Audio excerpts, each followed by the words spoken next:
Good evening, everyone. A very warm welcome to another insightful session of NDT Talks by One Stop NDT. I am Sanika Gaikwad and I am thrilled to be your host for this evening. We are delighted to have such a diverse group of professionals joining us for our February session. How are marketers adapting strategies to market in a very technical niche industry? Marketing in industries like NDT and industrial manufacturing is very different from conventional B2B marketing. It involves complex technologies, highly informed buyers, long lasting decision cycles, and an ecosystem where credibility and trust often matter more than visibility. Today's session is designed for marketers, business leaders, and technical professionals who want to understand how marketing is evolving in such highly technical domains through real experience, not just generic theory. We are privileged to have distinguished panel with deep experience across industrial marketing, technology-driven organizations, and global market. Please join me in welcoming Mr. Henning, who is a global communication leader at Waygate Technologies, a Baker Hughes business. He joins us with an incredible perspective from one of the world's most complex industrial and energy ecosystems. Then we have Ms. Veronique, who is a Vice President, Marketing and Communication at Edify Technologies, a global leader we all know for pushing the boundaries of advanced entity solutions. Then we have Mr. Bernardo, a Marketing Director at Testia, brings a wealth of experience from a high stakes world of aerospace and inspection driven industries. Lastly, we have Mr. Ken. He is a fractional CMO and GTM strategy advisor who has spent his career helping technical B2B organizations bridge the gap between complex engineering and revenue growth. And to lead the discussion today, I am pleased to introduce our moderator, Mr. Mark Arkley. Mark is a customer service assistant and marketing specialist at Ether ND, who will guide the conversation and ensure we explore practical, experience driven insights. Mark, I'll turn it over to you to get us started. Thank you very much for the introduction and welcome everyone. Today's conversation is about what actually works when marketing in highly technical and niche industries like NDT, not buzzwords, not generic frameworks, but real-world adaptation based experience. Let's begin by setting the context, shall we? Our first question helps in setting the reality of marketing. From your experience, what do you think makes marketing in a highly technical, niche industry fundamentally different? And where do marketers most often underestimate the challenge? Would anyone from my panelists like to begin? Well, I can go first. I think your question is interesting because I think one of the biggest misconception I think with marketing in very technical industries is that it's very often misunderstood as, well, we need to simplify the technology. We need to oversimplify it, whereas in reality, what we need to remember is that we're talking to people that most often than not actually understand way more about the technology as we do marketers. So it's not about simplifying it. They understand it. It's about making whatever we're working on, whatever we're producing, actually useful and have a purpose in where they are in their business and what they need to achieve next. So I think this is the biggest thing that we need to make sure that we all, have in front of our mind first. The people that we talk to understand severely more than we will most probably ever do about the technology that we bring forward. Does that resonate with other people around the table? I don't know. I'd agree with that. I'd go a little bit further and say, I definitely agree that, explaining complex technology is not the real challenge, and it's not the mission. It shouldn't be the mission, because that's downstream, and it's really about capturing demand as opposed to creating it. I think there's there's a misconception generally in B2B, technical B2B, industrial B2B, that the audience has done the math. In other words, you hear marketers say things, or salespeople say things like, everyone knows who we are. We know who everyone is. It's a small industry. There are 800 of us. We're all known entities. The buyer's interested in the spec sheet and so forth. But there is, if you can sort of stretch your imagination a bit, there's a time before all that in every professional universe where people are actually arriving at the definition of the problem, and they have not defined the solution. It may be defined on paper, it may be defined by the industry, it may be defined by a buyer group or a matrix somehow, but there is a moment where they're not in market. And really, what I think B2B does in general is actually sales enablement. It's not really marketing at all.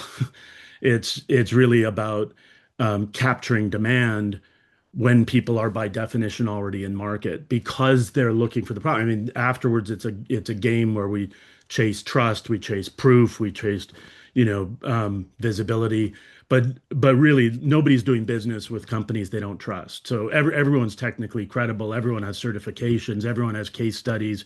The problem really is that everyone shows up at the same trade shows and everyone sounds the same.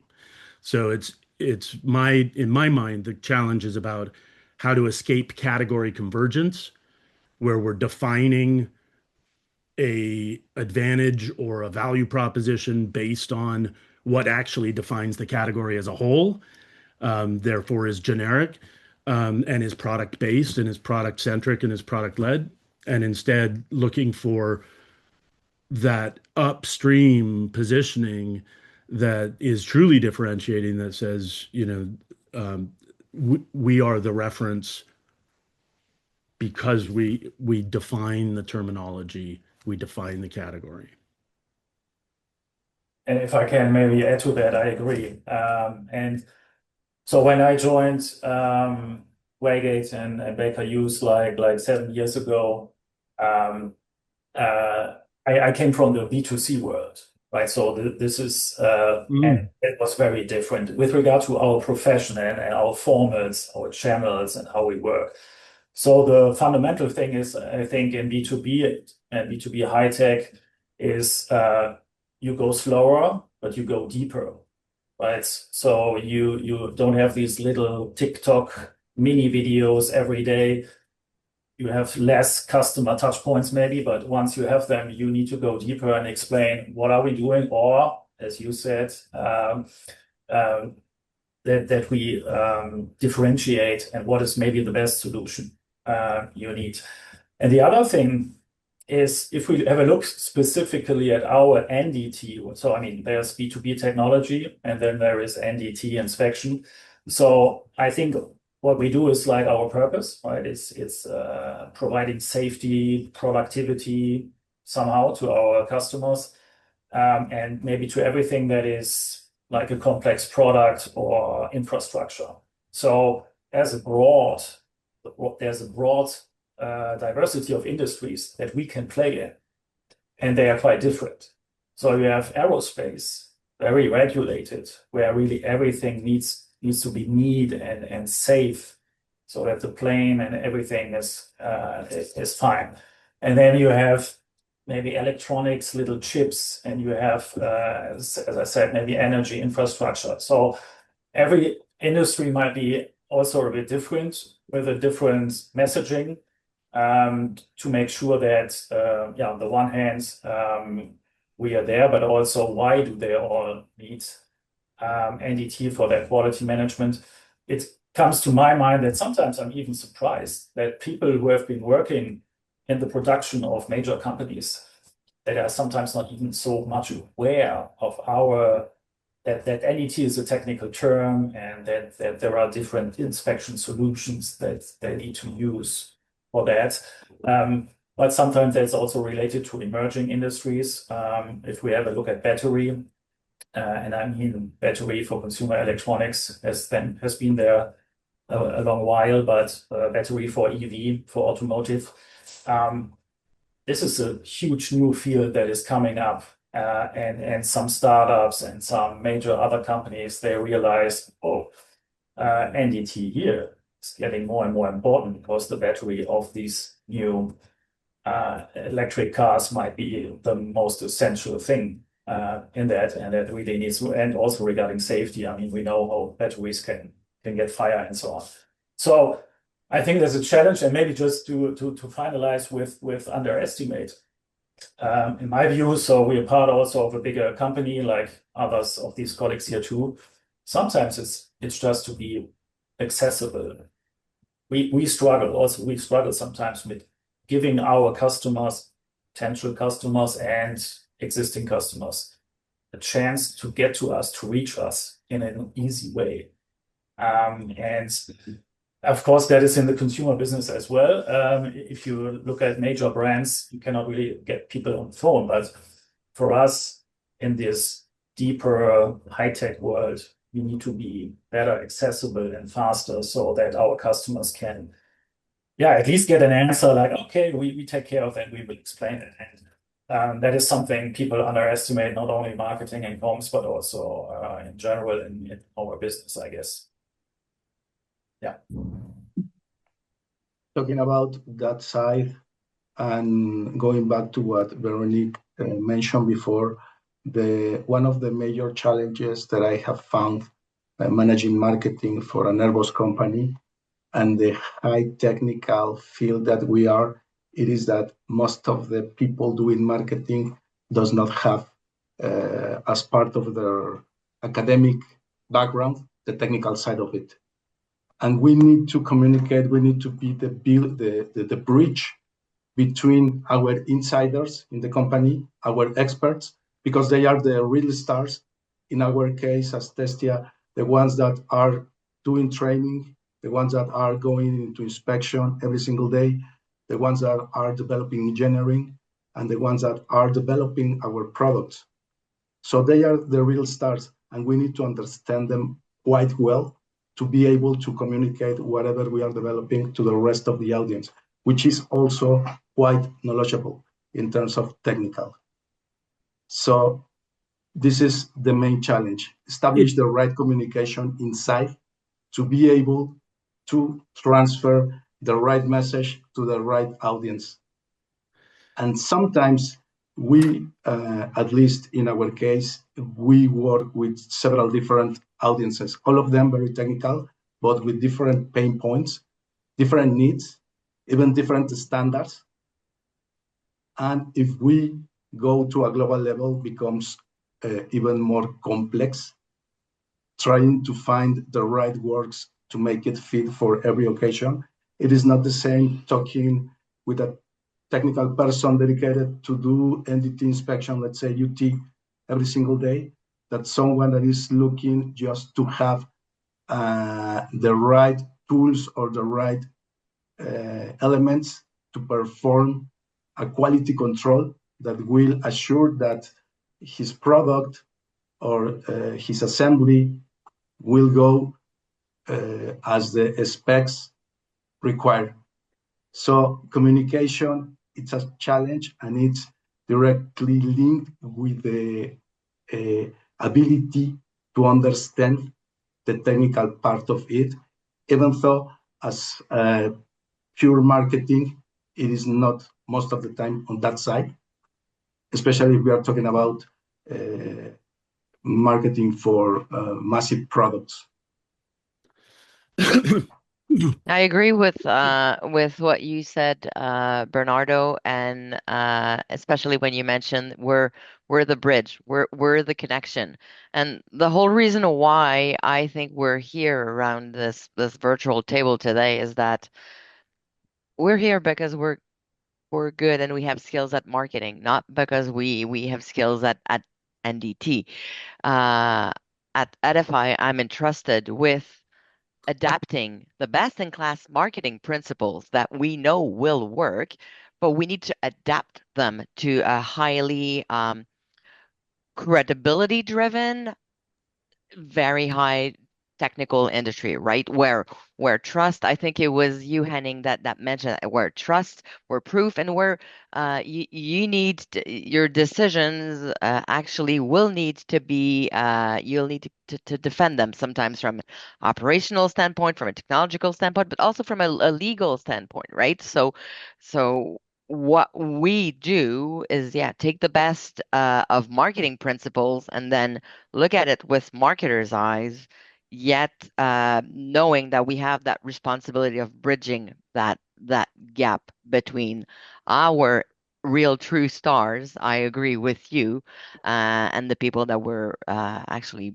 bringing it to. So yeah, it I think resonates. this is a really interesting point, and I totally agree in terms of, the translation of uh, of problem solution to different audiences and the communication of a value proposition that resonates with different audiences. But I think it's about the architecture of the messaging versus the nature of the messaging much more. And I'll tell you a true story that occurred just a few months ago in a context of back office software technology, totally different sector. But, again, like NDT, like any technical area, it's very much like open heart surgery for the buyer. They don't do it unless they have to do it. It's highly regulated, it's highly compliance driven, it's highly, precise and sensitive in that way. And it's an operational burden. And typically, what we do, I think, is we zero in on the operational burden and try and solve for that by claiming more efficiency, more cost savings, and so forth. And in a sense, it's reflective of our own universe. I think in B2B marketing, we're a victim of the tech stack. That because the technology is getting better and better, and the people who use it are getting more and more sophisticated, and because B2B organizations are structured the way they are, and the chase is always on for incremental efficiency gains and more leads and better leads and faster pipeline and so forth, and cost savings, and we hire and invest accordingly. But that, again, in my mind, is more sales enablement than marketing. I think the point about the messaging is so interesting because there's another audience that we typically forget about. And what happened to the company that I'm referring to a few months ago is they had a deal that they thought was a done deal, and they were going in to ink the deal, and they lost the deal. And everyone was mind blown, including the buyer. And so when they called the prospect and said, "What happened? Can we come in for a debrief?" They said, "Absolutely, because we want to talk about it too. We're traumatized." So they went in, and the prospect said, "We thought you were the best. You had the best people and the best technology, and we thought you were a single unified solution. And so we recommended you to the board." And they said, "Thanks, we're going to go with the other guys." And this is the buyer group. So make no mistake, it's their budget that's already been approved that they can dispose of how they want. They're the technical authority. They plug in all the integrations. They run a team of 200 people around the world. It's not anybody's decision except theirs, but everyone's got a boss. And there's a CEO and a CFO, and there's a bunch of investors. And what they want to know is, why do we do this anyway? Not what's the return on investment per project, or what's the roll up, or what's the cost savings versus the alternative. What they want to know is, year after year after year, why do you continue to invest your money this way? And the answer, of course, is growth, scale, competition, innovation, acceleration, winning in the market. It's about not about an operational burden, it's about strategic business advantage or strategic business momentum. And that's the equation that I'm talking about when I talk about upstream that we usually fail to make, because those aren't technical people. They'll never see the software or the technology or the tool. They'll never touch it. They don't care about it at all. And they've already approved the budget. All they want to know is, at a very, very high level, is the organization doing certain things like architectural simplification? Do we have more single source suppliers, one throat to choke?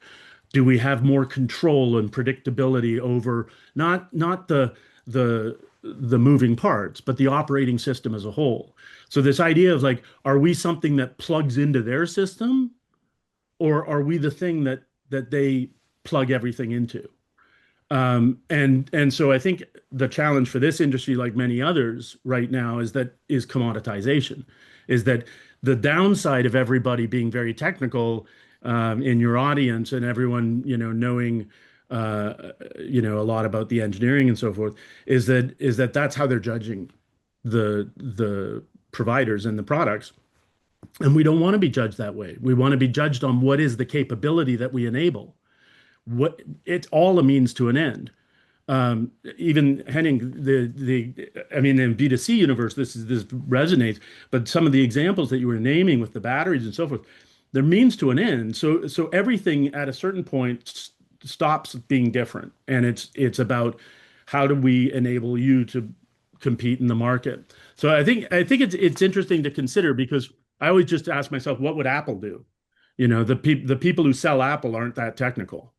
They know how to work it, but they don't know how to make it. Arguably, no one knows how to make it, but you know what I mean? And so we're all in, looking at product-led organizations, where product dictates to marketing when we're going to go to market with the next release, when the next thing is going to be ready, as opposed to what would Apple do, which is determine what the market wants, and then product is the proof of that promise to the market. But I know B2C and B2B are very different, but marketing is marketing is marketing. They're not that different. And we can fall into this trap where we're just chasing specs and trying to deliver a value proposition through the spec sheet, and the narrative can't really live on the spec sheet, in my mind. Exactly. And to your point, so one thing is the operator of our systems is not the same as the buyer. That's what you mentioned, right? That's the message to them is different. So one is, okay, I need to know how to use it. It must be easy to use. It must reduce my inspection time and so on. And for the other guys, it's on the one hand, of course, okay, price sensitivity like always, but also, okay, why do we need quality management, NDT? And then in the long run, how do we save money? And that's also why we try, and of course we still all struggle, try in NDT to become from a necessity more like a partner for production design, who can help also in the long run to avoid flaws, and by that even enhance the product design. And then you become really a good partner of choice that is not really chosen because, hey, yeah, we need you somehow because there's a regulation, but because with you together we become better in what we do. So yeah, it's true. Keep going on the same sense, even talking about NDT and the different levels of communications that you need to establish has to do with the market sector. It is not the same the way financial-wise, the way the mindset is for the aerospace sector. If I compare it with the automotive sector, if you go to the technical side, manufacturing side, we are talking about very low mix, high output. So every single penny counts if we go to the sales part of it. So most of the decisions could be driven by the price. The other way around, if you go to aerospace, it is really a high mix and low output. And safety is first because all the risk involved. I mean, driving a car is also risky, but it's way different. The potential of disaster related to an aircraft compared to a single car. So that is why money in this market, or let's say in this sector, is I can tell you, if not the second, it is normally the third thing that will come as part of the decision-making process. First is safety, and this is true, totally true. And going back on this, it is not about only the specs, it's about the mindset. Who is your audience? Who are you talking to? What are the key points that he's looking for? Not only in the organization, also in terms of the industry that you are trying to address or you are already addressing. All excellent responses there. So our next question focuses on marketing, where compared to even 5 or 7 years ago, how have marketing strategies in industrial and NDT-focused companies changed? What are marketers doing today that simply wasn't part of the playbook earlier?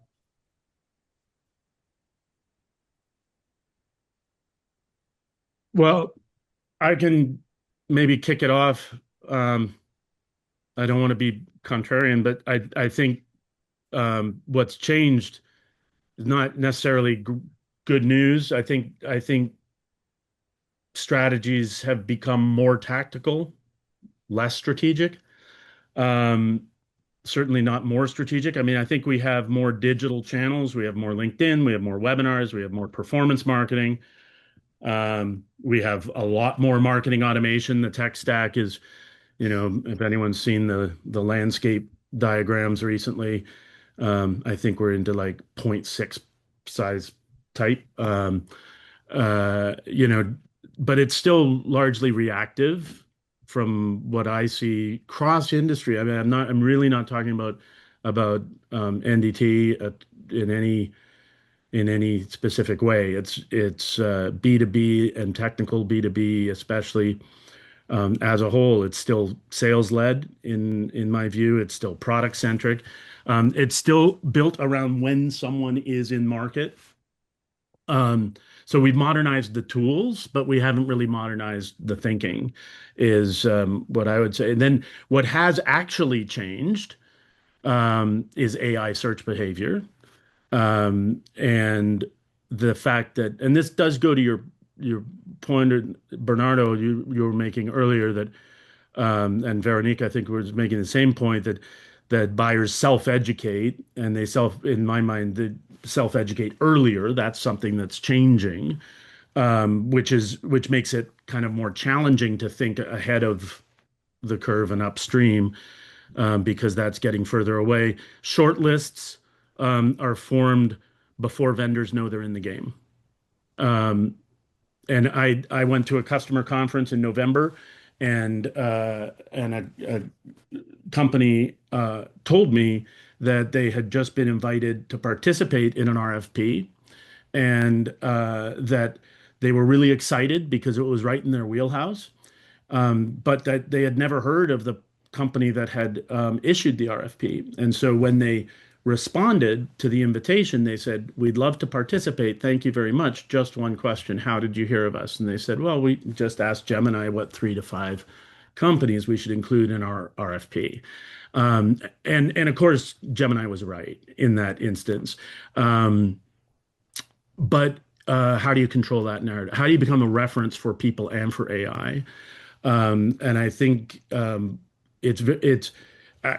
I think it's misunderstood from the point of view of, we still have to keep doing SEO the way we've done it, because people still search and people still visit websites. But how do you satisfy AI agents who are categorizing very differently based on entity relationships, and putting out more content, more marketing, louder marketing, through the same channels is not only not going to move the dial, but it can really set things in the wrong direction because it's hard to put that back in the tube if the AI engines are getting it wrong. So it's an opportunity to define how the category is understood in the market.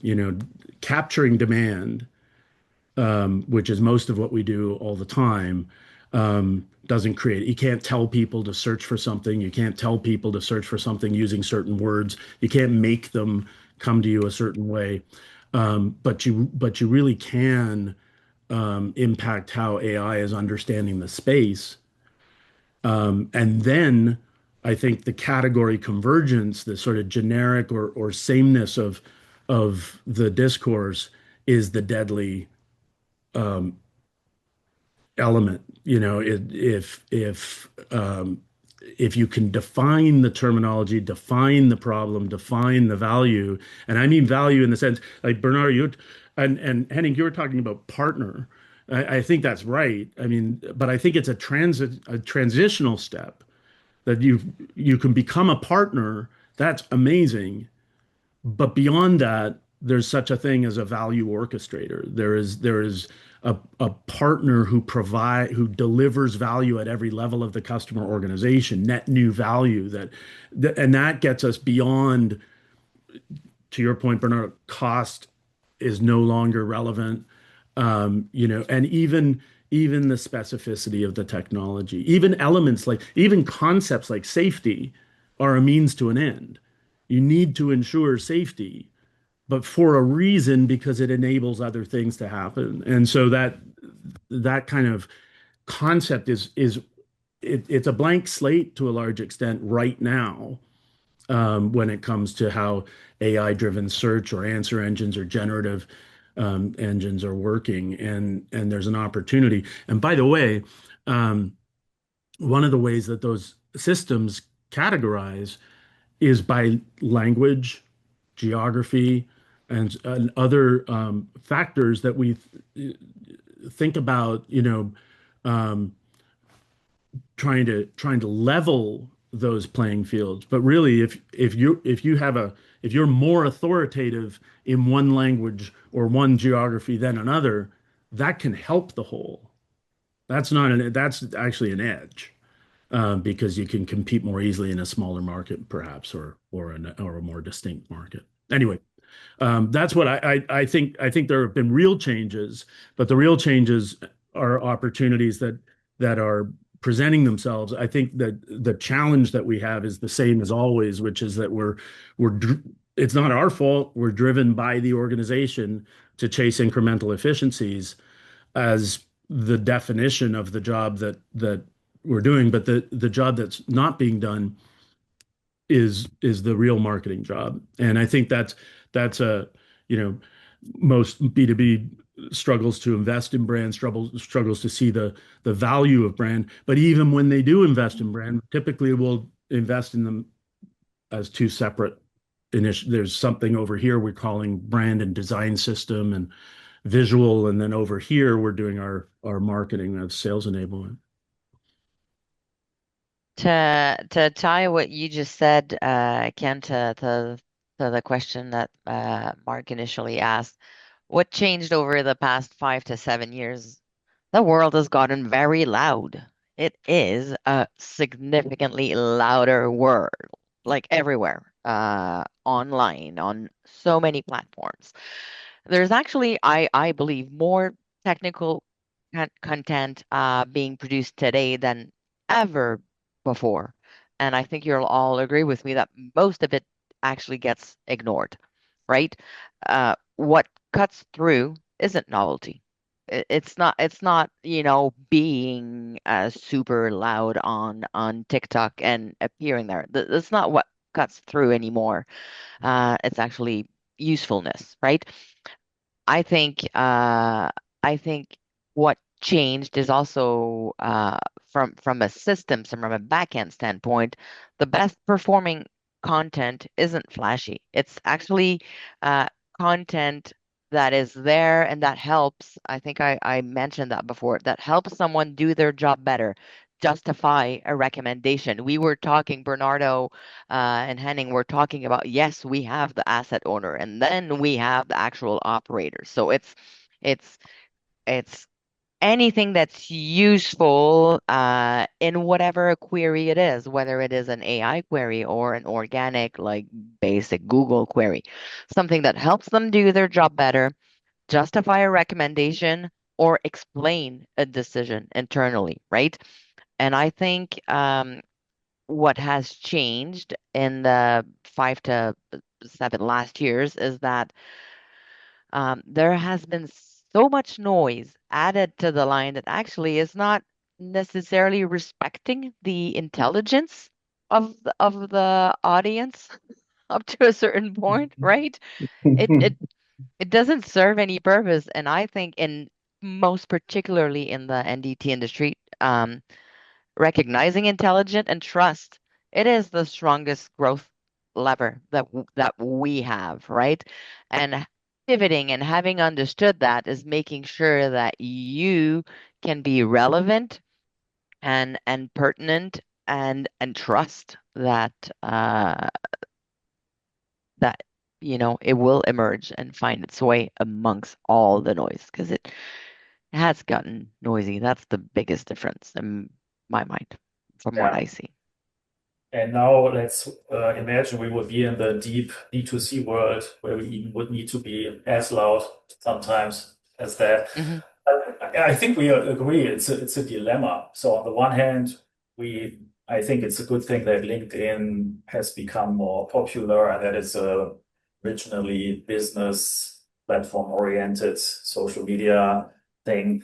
And then you have AI, which also can help with things. But on the other hand, we get more and more dependent also on the algorithms. So sometimes you may post something on LinkedIn, which is really good, which is showing benefits to the customers. But if the algorithm says, hey, wrong timing, nobody really commented it before you liked it, and this and that, and there are rules that are not logical, then you might not be as successful.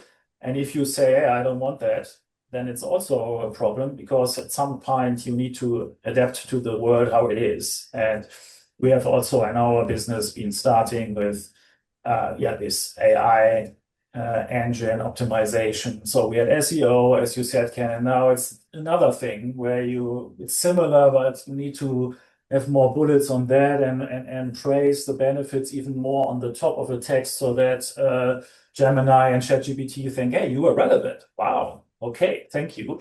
And that is not really based on our experience and our capabilities. It's sometimes we need to obey the algorithms, unfortunately. But on the positive side, I think what also has changed, which made this possible somehow, is something like brand ambassador things, using influencers. So in my role, corporate communications, I cover internal corporate communications.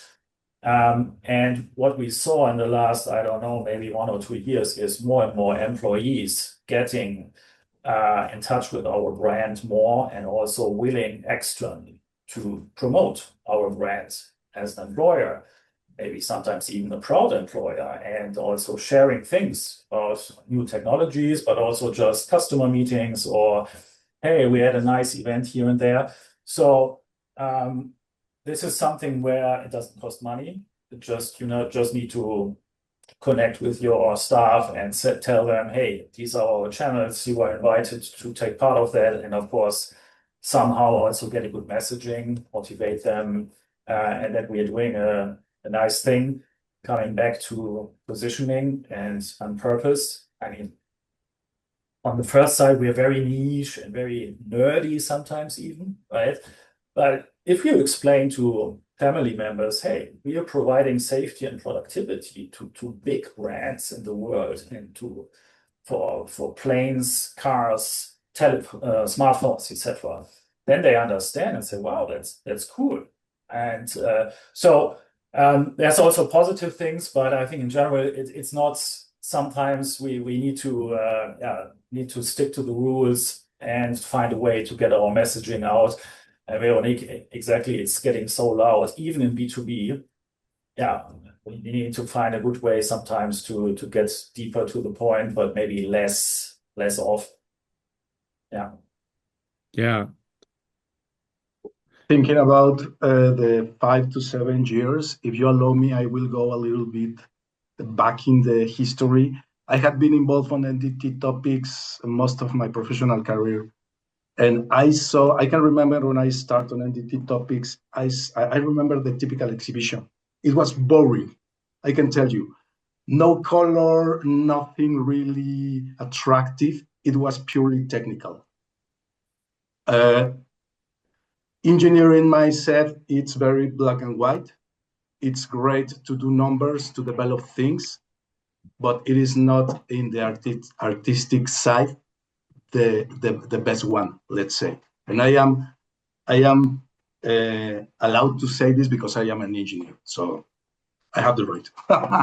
So I know how is our mindset, and that is why I emphasize the fact that we need to be the bridge, because this is my role as marketing responsible for the company, and I have a team of specialists in marketing and communications as part of the organization. Nevertheless, going back with what I was saying, this so great way of promoting such a cool technology that could be ultrasound or eddy current or penetrant testing. I mean, as Henning mentioned, whenever you speak to somebody that is not inside NDT or even the industry, it's kind of cool to let them know that we are like, and I'm talking about here more as a company than as a person, of course, we are the heroes that nobody knows, because we are the ones in the backside helping to the production that everything goes as it should go. This is what we keep the NDT world does. going. We keep the world going. Yes, and very few people knows about it. Yep. So now, going back to the evolution, I can see now that marketing, if you go to any given exhibition like ASNT, the conference, the annual conference, you can see that marketing is already there. You can feel that vibe that combines the technical side with the attractive side. So deliver the message that it is not only interesting on the technical side, it is also quite interesting, even as an outsider, to see what's going on. How can they do that? How can they, with X-ray, see through things, that kind of stuff? And this is marketing. And this is one of the things that I can highlight, and I have learned through the years, what we do in marketing.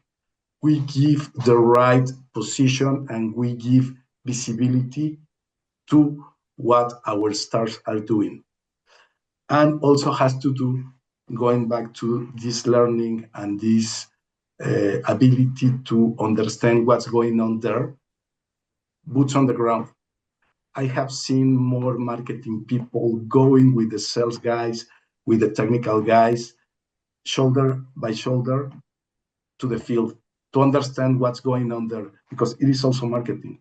We need to understand what are the needs of our customers or users to create, along with our technical teams, the right product that will bring value to them. Value is the word. I think it's really interesting. I mean, it's a very positive trend, you know, and I think what we're talking about, what I'm hearing from the whole group, is really about the brand moment that is taking shape. And this is, I think, the good news over the last 5 to 7 years is really B2B discovering brand in a way that, you know, has been very much in the bloodstream of B2C, you know, for 150 years. It's the one thing B2C really deeply understands. And, you know, we're kind of saying it and not saying it, but you know, I appreciate what Veronique was saying at the beginning about communicating appropriately to different audience, helping them do their job better, or helping them explain internally why they've made decisions that they've made. But then Henning was talking about, amongst other things, the employees, um, being ambassadors, which is interesting because it kind of there's a difference between a corporate culture and a brand culture. A corporate culture is a way of working together that allows things to happen, a set of rules or whatever. But the brand culture is really a shared belief system. And when you look at Apple, people who work there do have a shared sense, minimally maybe, and not everybody in the same way. Maybe certain parts of the organization, conduct it better than others. But Vero's phrase of like we keep the world going, like that's the sort of thing that an organization might believe as a brand, and that it's a shared system, but it kind of works on a scale, I think, that rises, and it goes along with that messaging architecture. So this idea of like helping people do their job depends what job they do, and helping them explain depends what they have to explain and what their accountability is. And so I think of it always as a pyramid because it corresponds also to a cadence, that and Henning, you were talking about like communication and LinkedIn with the algorithm, and absolutely a social media at the end of the day. So that's what's going to happen. But if we can get, messages out daily to the user group, the primary user group that use the product every day, that connect with their job and how they use the product, but maybe every week to their bosses about how that rolls up and delivers, efficiencies at their level, and then to their bosses once a month about safety and how it delivers, these higher assurances. But then maybe once a quarter, we're talking to that non-user stakeholder group that doesn't know, doesn't care, and has a completely different set of accountabilities and goals. And that's the group that needs to hear the brand culture message. That's the group that we're never going to get them to understand the technology because they don't care. But they might share the belief system if it can resonate with them. So this idea of like culture rallying around, hey, we have fun at work, we're funny, we find a way to make it work, is kind of the baseline table stakes. I think some of the stuff that you were talking about, Bernardo, is really like the next generation, the next level up, which is we all love this technology. We all think this technology is super cool. We trip on it and we want to get the word out and get it out there. And then, but there's another level above that, which is that kind of we keep the world going or whatever it is. But it's a value orchestration message. It's very close to the purpose, but it's a shared belief system, and it only works if it's shared by all the employees, because it's the brand, and also shared by the customers. I mean, at the end of the day, only if the customers and the employees and all the stakeholders and partners are getting out of bed in the morning for the same reason is there that kind of authority and reference in the market. Otherwise, I think we're competing somewhere lower down. And then the loudness is the enemy, right? Because Yeah. I think what I'd add to that, and maybe change it a little bit, Ken, and what you said is I do believe that NDT is immensely multi-layered. I mean, it's most of our industries are regulated, and I'm looking at Bernardo because you have the Testia logo there, and I'm just going to use your brand as an example. Me as an NDT equipment manufacturer, I want to make sure that Airbus knows the value prop from Edify Technologies and what we bring to them. When I talk to Airbus, I don't talk the same when I talk to Testia, even though they are an Airbus company. Testia are the people that will actually use my instruments on the inspections of the aircraft. What they do care about is not the same, is aligned. It's aligned, and it's super, super, super important to be aligned from an organization standpoint. But what resonates with Testia is not what resonates with Airbus. It's not what's going to get me in the door. I will never sell a system to Airbus.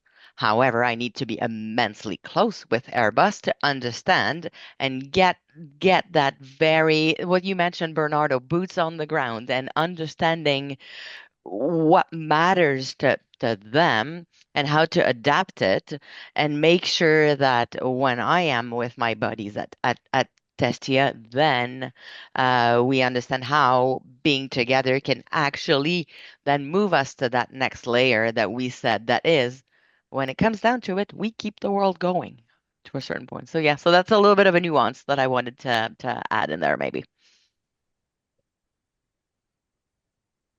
And I will add something that I truly believe. I think that NDT, by nature, the people that stays longer in NDT, it is because passion, because most of us found it's really clear the value, and we can find easily a mission in our daily work.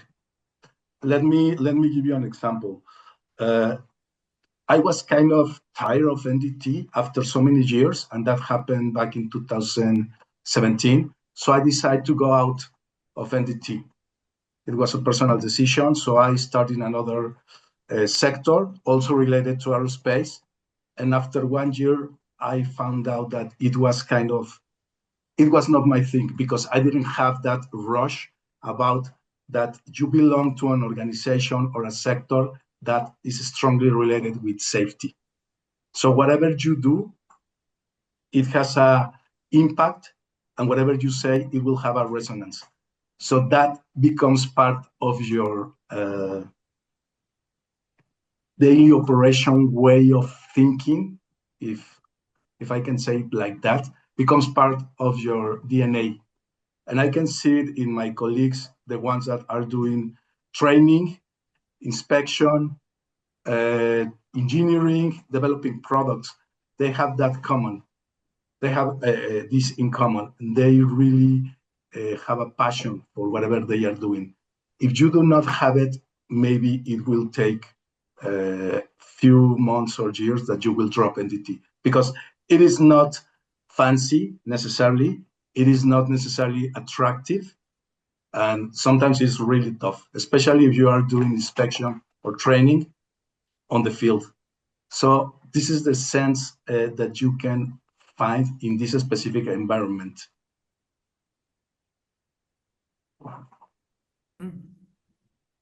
Absolutely. So now let's think about technical depth versus clarity. One of the toughest challenges is translating deep technical expertise into messaging that resonates without oversimplifying. How do you strike the right balance between technical accuracy and marketing clarity? Maybe I start by, I think we touched on that before, right? So the difference between the buyer and the operator at the end of our solutions, that's different messaging. And also, I like this, we keep the world going, which is an NDT industry slogan. Maybe it's not part of an individual brand in the industry. So every brand has their individual positioning elements, but the whole NDT industry could say, hey, keep the world going. Or, I mean, we also have this other metaphor or image, healthcare for the industry, right? Because that's also the other part. If you speak to people in the street, what are you doing? And then you say ultrasound, computer tomography, and still they might look, and then, like at the doctors, you all have experienced that, and we use that to scan non-living things to make sure they work properly, and then it makes click, and they say, yeah. And maybe not, that is again a third layer. So that is not the way we have to talk to our buyers, but even the end consumer world in the long term for employer branding and for also getting more people interested. I think we all know also the NDT industry, we all struggle with maybe the next generation with getting young, skilled labor. Because some of them, even if they are interested in technology and engineering, and of course we have other jobs, sales, marketing, etc., they might not know that this niche NDT is existing and inspection and how important it is for manufacturing and so on. So there is another messaging that needs to go out to attract more people to become more visible, and then to maybe attract more people in general to our industry. I mean, engineering and technology is very broad, software, hardware in the world, and B2C, B2B. But yeah, I think we all as an industry can work together better to promote that general messaging, how essential we in fact are, and what kind of purpose we have. So yeah, there is a balance between different messaging for sure, and what we have to communicate every day. Yeah, I would agree with that, Henning. I think the issue isn't simplification, it's hierarchy. It kind of goes back to what we were saying before, that technical accuracy is non-negotiable, but not everything deserves homepage real estate. To Vero's point earlier about different audience. I mean, engineers deserve precision, executives deserve implication, and operators deserve application. But the job of marketing is not to dilute complexity. It's to architect it and layer it, structure it really, so that there's a narrative spine. And I think that's what you're getting at, Henning, which is this, what's the real story? What's the story between the lines? So I think that business impact first, technology second, and the in terms of messaging, the technical proof is supporting a strategic frame, but in real world terms, the product or the technology is the proof of the promise. It's not, you're not, ideally, you're not buying the tool or the technology, you're buying the promise, or the promised outcome, or the prize on the horizon. And of course, the way that you trust, to use a dangerous word, to get there is the one that is what you're buying. But I think it's about having a very clear shared sense of strategy. I think in a lot of cases, what happens is there's a business vision that gives rise to a business strategy, that gives rise to strategic priorities, that creates a strategic roadmap. And out of that comes a product vision and a product plan to execute on the vision. And so there's a product strategy, and somewhere along the line, a marketing plan pops up to support the product plan. And it's nowhere is there a marketing strategy in there. Nowhere is there a marketing vision that itself ladders up to the business vision. And I think that's a real trap that a lot of organizations fall into, because they're product led. So we're going to go to market through the technology, and the marketing is there to help us create bridges and translate and accelerate and frame that, rather than thinking that the product is following in behind to deliver on the promise that we're making. And that promise is really about where we position in market, how we position in market. So I think the business, I mean, it's all true, right? Like people don't buy a 1/4-inch drill, they buy a 1/4-inch hole. And all business is marketing. All business really is marketing. And once, the business plan's translated as a marketing vision, a go-to-market vision, and then everybody's got to make the technology to stand it up. From my point of view, I think between depth versus clarity, as you ask, Mark, it is mostly, again, going back to who is our audience. We as a company, we have evolved from a purely NDT company back in the days. Now we are dedicated to structural integrity. So we are not only covering NDT, we are also doing destructive testing, SHM, and a number of activities related to structural integrity and safety that will not fall only on NDT. And that is why sometimes we need to think as a team, as a marketing team, how to create the right message for the right people. For example, we will participate in an exhibition that is dedicated to certain technology of materials. And we know that most of the people there will not know about NDT or SHM, structural health monitoring. This is one of the things that we are strongly developing since a few years ago now. So here, for example, we need to start spreading the word at certain level without being arrogant. I will say educating the audience so they can learn how this technology can help them to secure their assets. So this is one level of communication. Then we need to be really clear, and we cannot be so complicated in the technical terms, because even most of the people attending this event are in the technical side. They are not necessarily on the inspection side.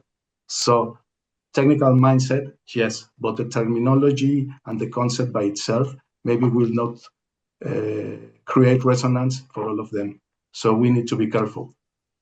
On the other hand, if we are attending ECNDT, the NDT European event, we will focus all our communication on NDT matters, and we can be as technical as we want, because the people there knows what we are talking about. We don't need to explain that X-ray is like when you go to the doctor because you broke your arm, knock on wood, and then they can see what's going on inside your arm.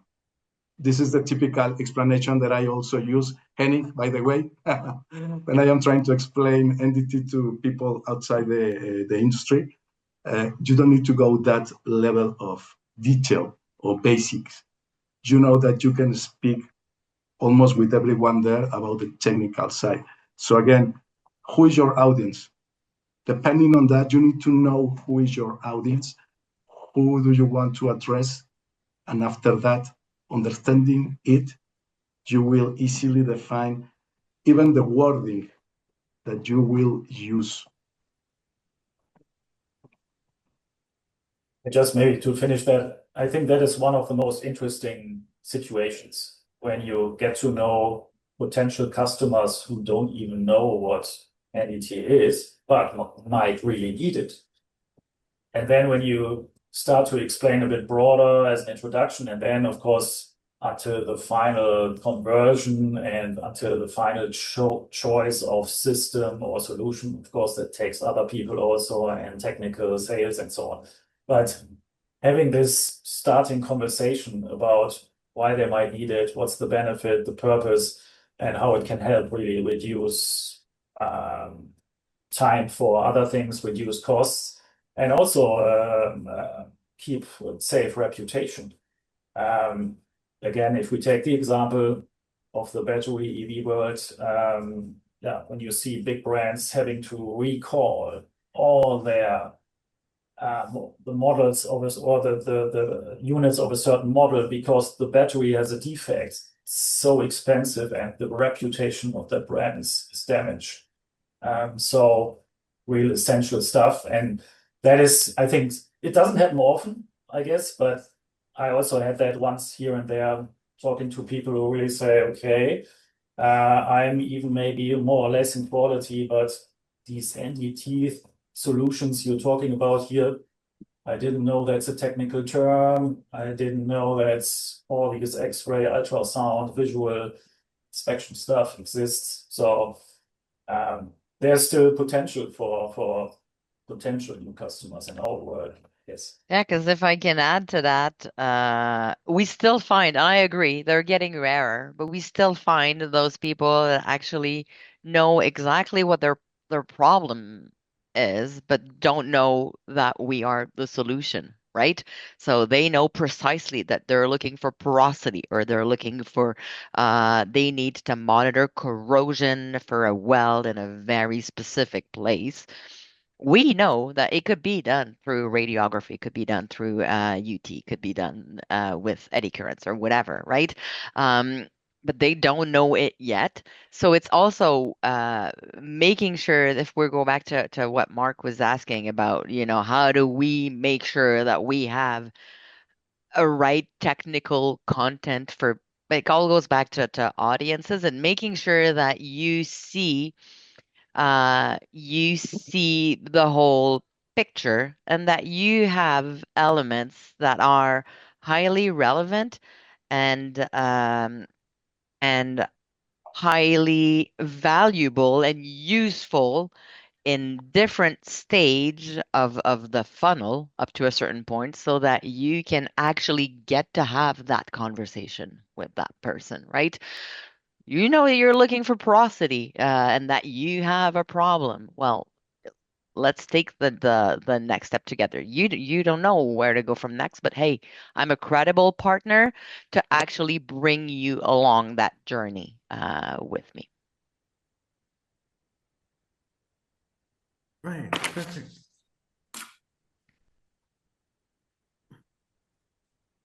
So,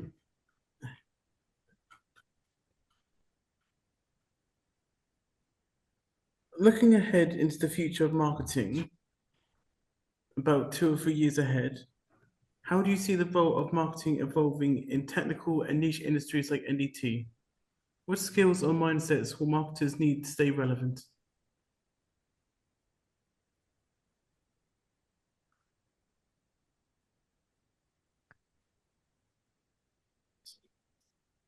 Would anyone like to Yeah, Well, it's get a started? it's a it's a deep question, isn't it? Mhm. It's a deep I question. I think in three Yeah. years, I forgot, gentlemen, who talked about the importance of localization. It was you, Ken, right, that talked about language and whatnot.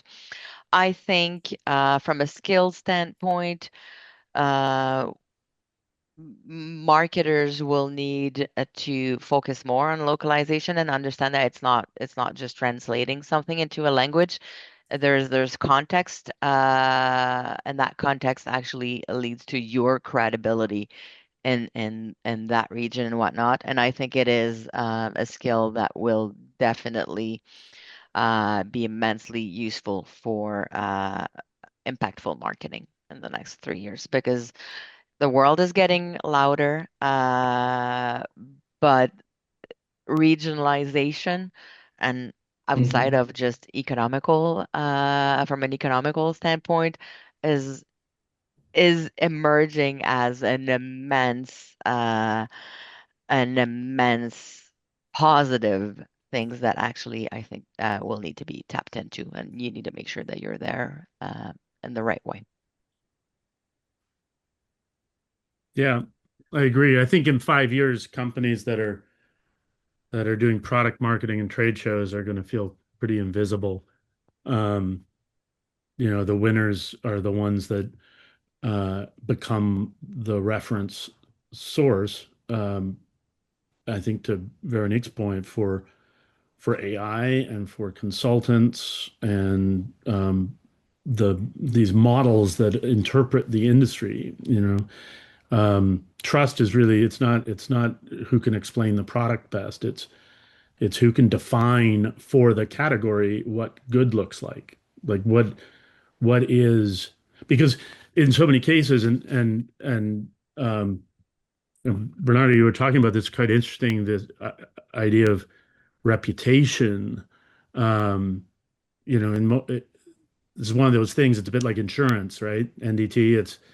It's the absence of a negative. I don't want to wake up and see my name in the paper tomorrow morning. I don't want any trouble. And so if we can avoid that, that would be great.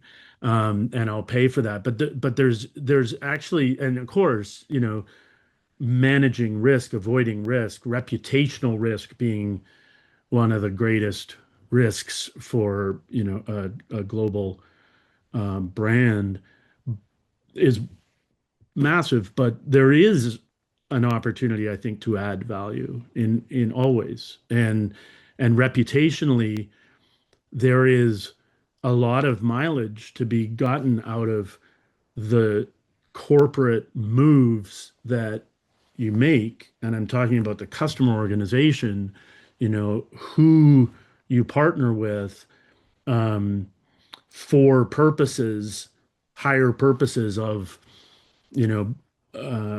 owning an operating system, a predictive system, orchestrating intelligence, orchestrating data, orchestrating AI. I mean, all it's becoming really important because increasingly enterprises don't want 50 integrations. They don't want complexity in the architecture. They want fewer partners, fewer vendors, fewer suppliers, more transversality of the systems. And the more these companies do that, the more their reputation is enhanced in real market terms. And so I think there's opportunity to show not how you help them solve operational problems only, not how you add value in one specific narrow direction, but how the category can be understood such that the reference is good. This is what good looks like. And then whoever's defining that is the authority, is the reference. But I think that's actually still unwritten. It's still an unwritten story in NDT, as in many verticals. You wouldn't think so because everyone knows who everyone is and everyone knows what the product is and everyone's educated and technically adept. But really, no one's written the story yet on what good looks like at a very, very high level, I don't think. That's the opportunities I see in the next 3 to 5 years. I On think my we have, side, just Go ahead. to go ahead. Yeah. sorry, you go, Bernardo, if you like. No, go. Henning, Okay, please. I think one of the things we already mentioned is AI. It will accompany us in private life, also business life, and also on the technology side. So in our company, we're working on AI for defect recognition and then also automation. So making things faster and easier without having too much manual work on it. And I think in marketing and communications, it will also a bit similar. So we will use hopefully AI in a productive way, helpful way. But we all know, I mean, if you put a prompt somewhere and the first results might not be the real thing that fits to your brand and your company. So we need to always evaluate things. That is one thing, and hopefully that by that. And the other thing is, so as we spoke at the beginning, so we have aerospace, which is very different maybe than other industries, for example, in chemicals and energy. And then you have automotive and electronics, so many different industries, and that we can help, that we ourselves as marketers use technology to make it easier to have a more individual message where it belongs. And really, if we find a way to have our personas that we really get somehow in a easier way the right message to that guy that needs right this and that at this moment, and that the customer journey can be maybe a bit faster by that, because unclear things can be cleared faster. So like everything in an ideal world, we use our sales technology to make our life a bit easier but still quite tailored to the audience as it is, because we serve so many industries. So, Bernardo, over to you. Thank you very much, Henning. And I'm glad that I let you go first, because you put the right ground for my feedback here. And it's also about AI. I see a huge challenge now. AI is, in terms of content development, I can see that it has more use, more and more every day. And this is also related with what Veronique mentioned before about the content that no one is really seeing.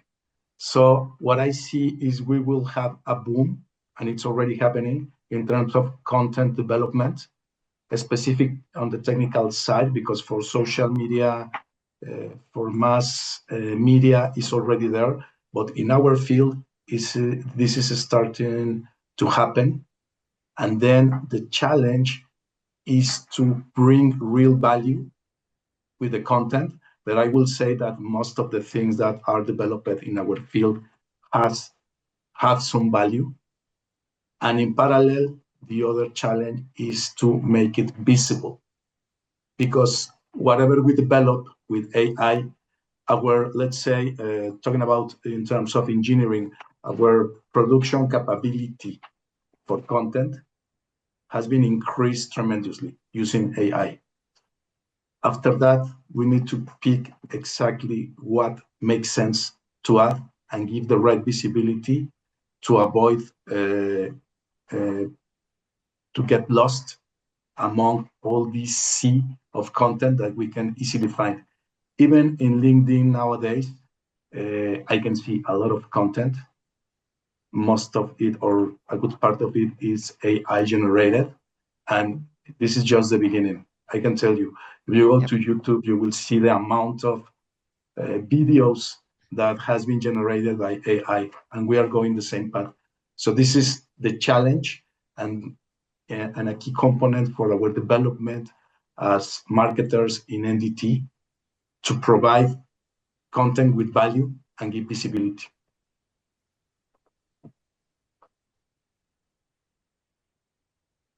Yeah, I think for AI especially, it's less about quantitatively content and more about how it's structured and the entity relationships that are defined that way.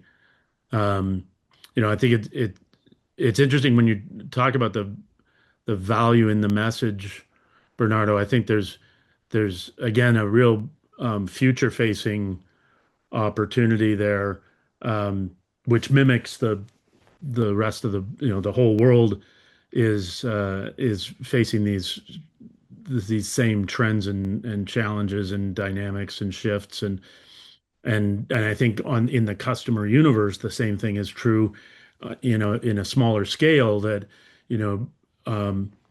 it historically, maybe today still, to a great extent, it's about visibility, understanding and apprehending the situation, but increasingly, the future lies in predictiveness and control, in being able to on the customer end orchestrate that data in order to understand where things are going. And I think the industry and NDT has an opportunity to mirror that and to bake that value into the story, to be able to show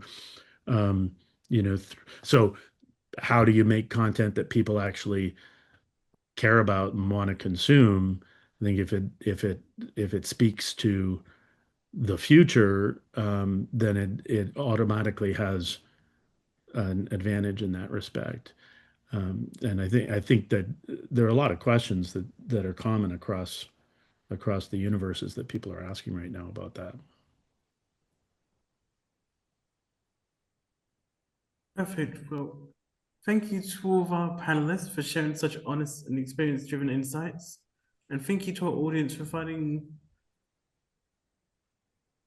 some questions and for joining us today. I'll now hand the session back to our host for the closing remarks.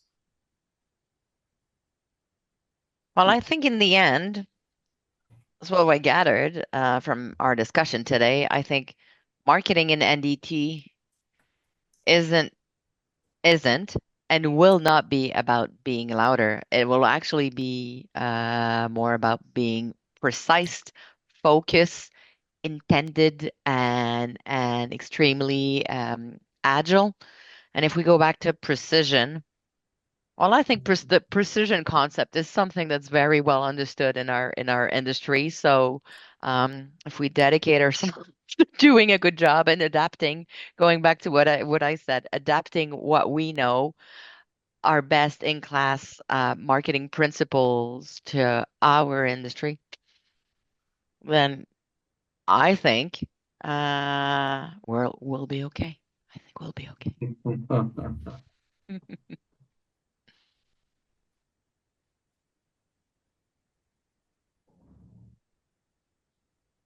So we will go step by step, or I think we saw also that we have quite some common themes, right?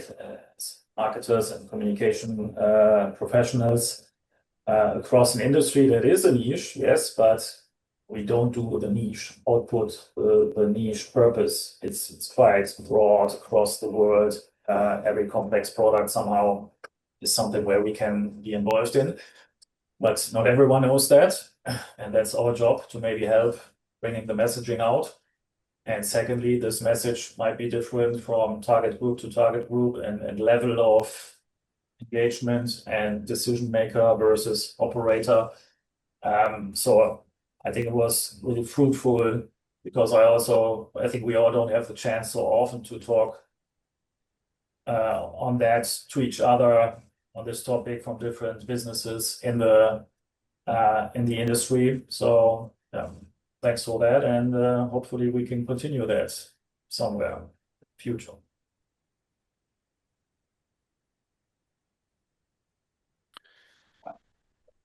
Yeah. Well, I would agree with both those comments. I think certainly loudness, boldness is a tactic. Volume is a tactic. I think narrative is strategic. But I think also, to your point, Henning, I mean, I think in 5 years, the winners in this industry won't be those who are known by buyers. They're they're the ones that are going to be referenced by AI.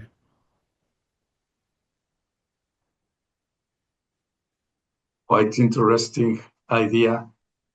Something that same I see it same way as we are now working with SEO topics. We will now move in the marketing side to the algorithm for AI. So this is a challenge, definitely, that we need to address and we need to face. And I would like also to add something here besides the question. I'm pretty glad to be part of this panel. I can tell you this is the first time that I see an event dedicated to marketing on NDT. Normally, NDT is purely technical, and I know this is the way it should be.